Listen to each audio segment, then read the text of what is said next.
14 फरवरी 2019 भारत की यादों में हमेशा एक बहुत बड़े दुख के दिन के रूप में रहेगा।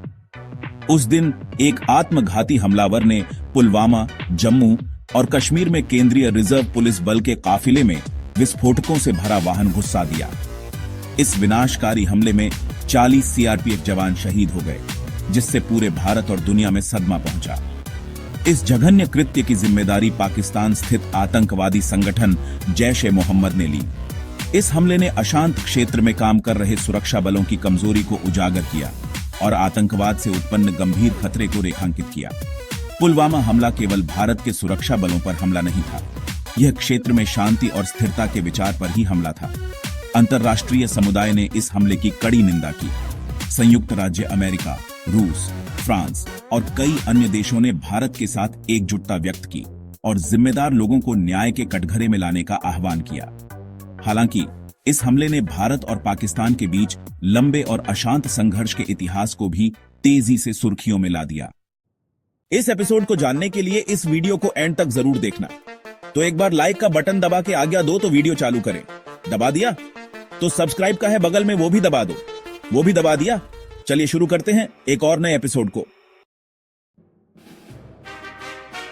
पुलवामा हमले ने भारत को झकझोर कर रख दिया। राष्ट्र ने अपने बहादुर सैनिकों के नुकसान पर शोक व्यक्त किया और अपराधियों को जवाबदेह ठहराने के लिए गुस्से और दृढ़ संकल्प की भावना स्पष्ट थी। भारत ने पाकिस्तान को अंतर्राष्ट्रीय स्तर पर अलग थलग करने और उसकी धरती से संचालित आतंकवादी समूहों के खिलाफ कार्रवाई के लिए दबाव बनाने के लिए राजनयिक प्रयास शुरू किए। 26 फरवरी 2019 को भारत ने पाकिस्तान के बालाकोट में जेएम के एक प्रशिक्षण शिविर पर हवाई हमले किए। हवाई हमले पुलवामा हमले के लिए एक साहसिक और निर्णायक प्रतिक्रिया थे, जो दुश्मन के दरवाजे तक आतंकवाद के खिलाफ लड़ाई लड़ने के भारत के संकल्प का संकेत देते थे। भारत ने कहा कि हवाई हमले जेएम द्वारा नियोजित आगे के हमलों को रोकने के उद्देश्य से एक पूर्वखाली उपाय थे। बालाकोट हवाई हमलों ने भारत पाकिस्तान संघर्ष में एक महत्वपूर्ण वृद्धि को चिह्नित किया। इसने पाकिस्तान से होने वाले आतंकवादी हमलों के जवाब में कठोर शक्ति का उपयोग करने की भारत की इच्छा का प्रदर्शन किया। हालांकि इसने दो परमाणु सशस्त्र पड़ोसियों के बीच संबंधों की अस्थिर प्रकृति को भी रेखांकित किया। भारत पाकिस्तान संघर्ष की जड़ें 1947 में ब्रिटिश भारत के विभाजन से जुड़ी हैं। विभाजन, जिसने भारत और पाकिस्तान के स्वतंत्र राष्ट्रों का निर्माण किया, व्यापक हिंसा और विस्थापन से प्रभावित था।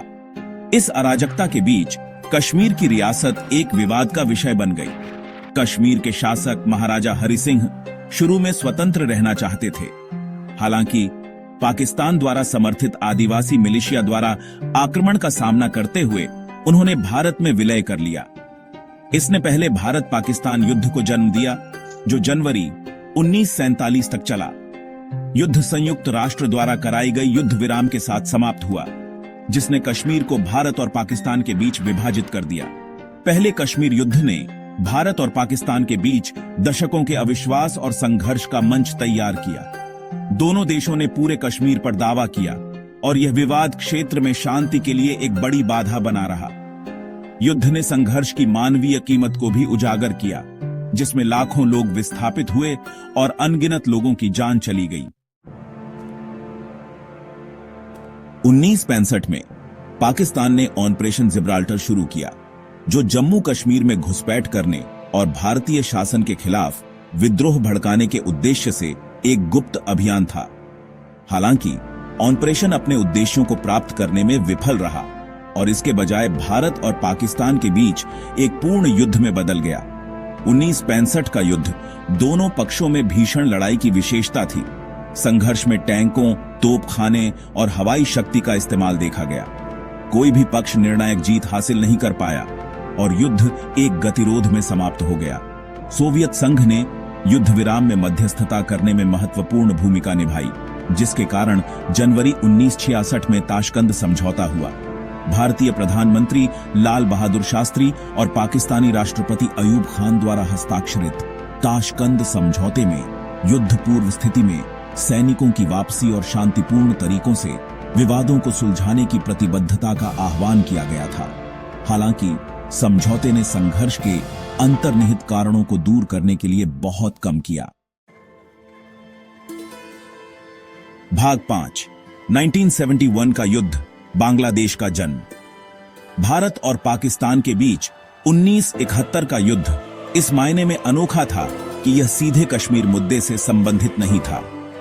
युद्ध पूर्वी पाकिस्तान में बंगाली आबादी के खिलाफ पाकिस्तानी सेना द्वारा शुरू किए गए क्रूर दमन से शुरू हुआ था, जो अधिक स्वायत्तता की मांग कर रही थी।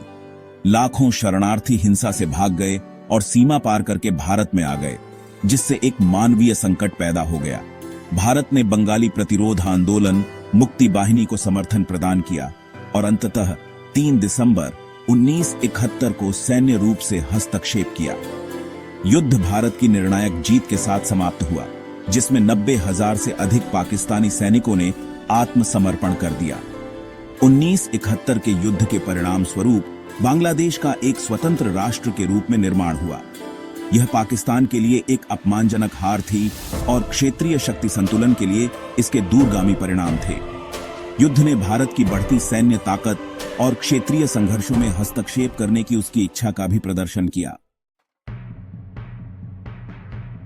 भाग 6, उच्च ऊंचाई पर युद्ध, 1999 का कारगिल संघर्ष।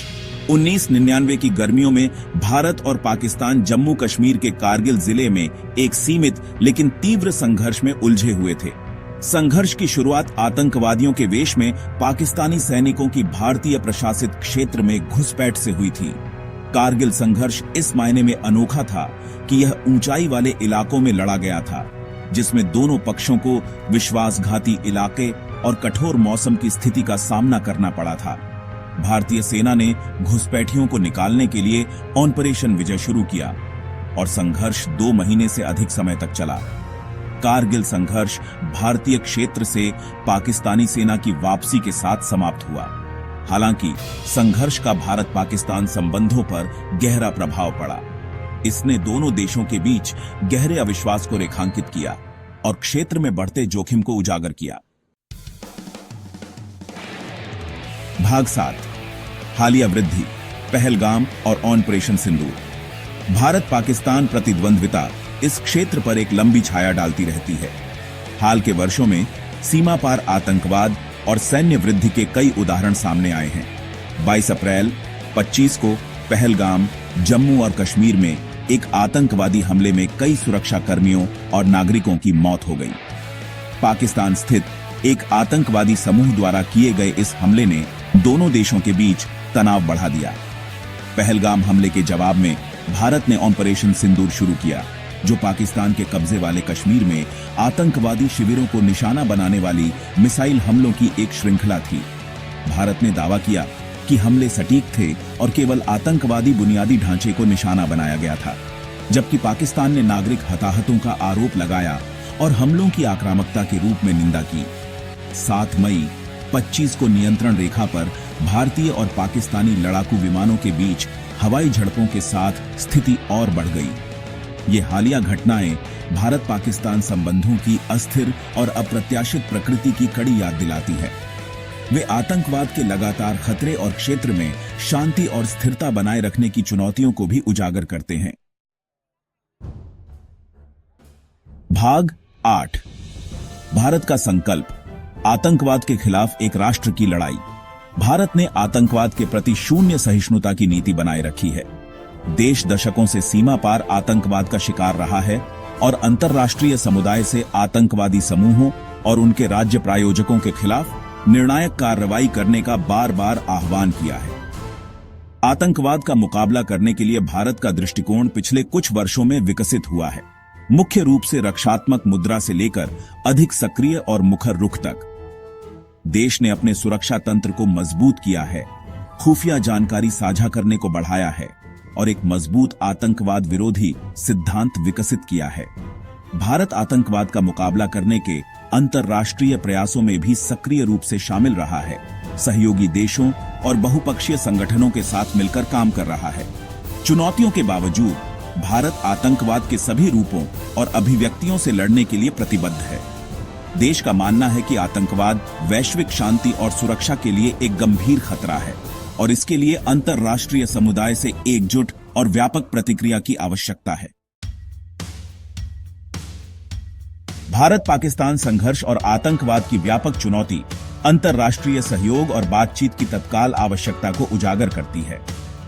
अंतर्राष्ट्रीय समुदाय को संघर्ष के मूल कारणों को दूर करने, शांति और सुलह को बढ़ावा देने और स्थिरता और समृद्धि के लिए अनुकूल परिस्थितियां बनाने के लिए मिलकर काम करना चाहिए।